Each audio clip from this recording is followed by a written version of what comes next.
नमस्कार सभी साथियों को। आज की इस वीडियो में हम बात करने वाले हैं प्रज्ञाता के बारे में। और प्रज्ञाता जो कि हमारे उत्तराखंड एलटी के अगर सिलेबस की बात की जाए तो यूनिट नंबर 3 में हमारे पास एक टॉपिक है प्रज्ञाता करके। तो प्रज्ञाता से रिलेटेड यहाँ पे जो है जानने की कोशिश करेंगे कि प्रज्ञाता है क्या। और प्रज्ञाता के बारे में अगर बात की जाए तो गाइडलाइंस फॉर डिजिटल एजुकेशन करके हमारे पास ये उत्तराखंड एलटी के सिलेबस में दिया है। तो शिक्षा के लिए दिशा निर्देश, डिजिटल शिक्षा जो है हमारे पास है, डिजिटल एजुकेशन, उसके लिए गाइडलाइन, यानी कि कहने का मतलब है प्रज्ञाता दिशा निर्देशों में ऑनलाइन डिजिटल शिक्षा के 8 चरण होते हैं। जब अगर प्रज्ञाता की बात की जाए तो इसमें जो दिशा निर्देश हैं, दिशा निर्देशों में जो ऑनलाइन डिजिटल एजुकेशन है, ऑनलाइन या डिजिटल एजुकेशन जिसको बोला जा रहा है, कि 8 स्टेप यहाँ पे बताए गए हैं। कितने स्टेप्स बताए गए हैं? 8 स्टेप्स इसके बताए गए हैं प्रज्ञाता दिशा निर्देशों में ऑनलाइन टीचिंग की।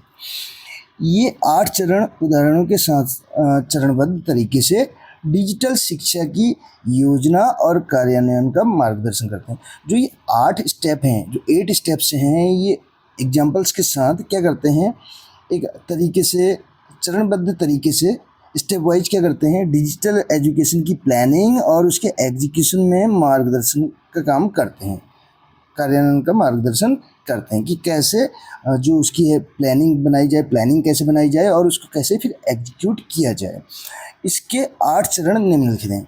अब प्रज्ञाता के कितने चरण बताए गए हैं? 8 चरण बताए गए हैं।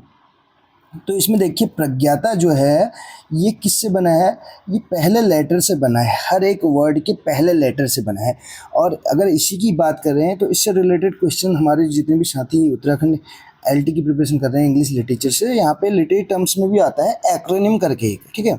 एक्रोनिम करके होता है वर्ड। एक्रोनिम क्या होता है इसके बारे में जान लेते हैं।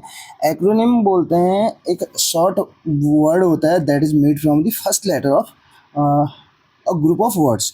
जो हमारे पास एक ग्रुप ऑफ वर्ड्स है, उसके जो पहले लेटर्स से हम जो एक वर्ड बनाते हैं उसको एक्रोनिम बोलते हैं।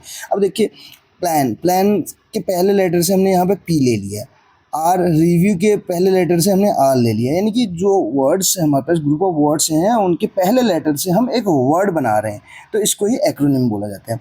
अरेंज से ए लिया, ठीक है। गाइड मार्गदर्शन, याक यानी कि टॉक से है। असाइन का मतलब किससे है? असाइन करना किसी चीज़ को कोई कार्य देना, ठीक है, जैसे असाइनमेंट बोलते हैं, ठीक है, वहीं से बनता है। इसके अलावा टी से ट्रैक और ए से एप्रिशिएट, सराहना करना। तो प्रज्ञाता की फुल फॉर्म अगर बात की जाए तो प्रज्ञाता कहाँ से बना है? पहले प्लानिंग होगी, फिर रिव्यू होगा, उसका समीक्षा होगी, फिर अरेंज किया जाएगा, व्यवस्थित किया जाएगा उसको, फिर उसमें मार्गदर्शन गाइडेंस की ज़रूरत पड़ेगी, ठीक है, फिर उस पर वार्तालाप होगी, टॉक, फिर असाइन किया जाएगा, फिर इसके अलावा ट्रैक और लास्ट में एप्रिसिएशन यानी कि एप्रिशिएट करना। तो प्रज्ञाता की अगर बात की जाए तो ये तो 8 स्टेप्स हैं जो हमें याद करने हैं, ठीक है। इसके अलावा प्रज्ञाता का महत्व क्या है? Importance of Pragyata.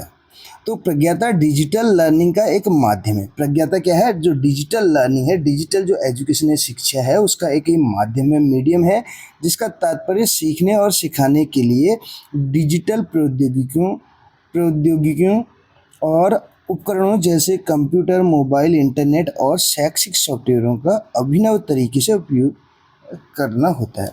यानी कि कहने का मतलब है ये सीखने और सिखाने के लिए जो डिजिटल जो हमारे पास के हैं टेक्निक्स हैं या जो हमारे पास इंस्ट्रूमेंट्स हैं उनका उपयोग करने से मतलब है, ठीक है।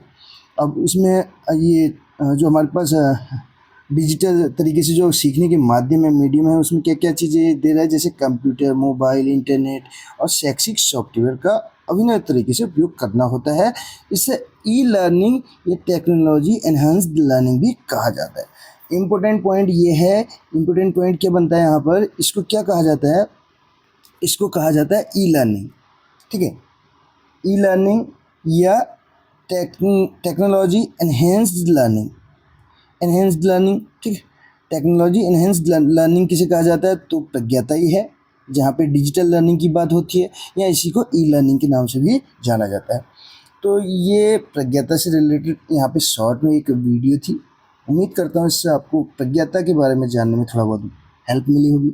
मिलते हैं अगली वीडियो में। Thank you so much.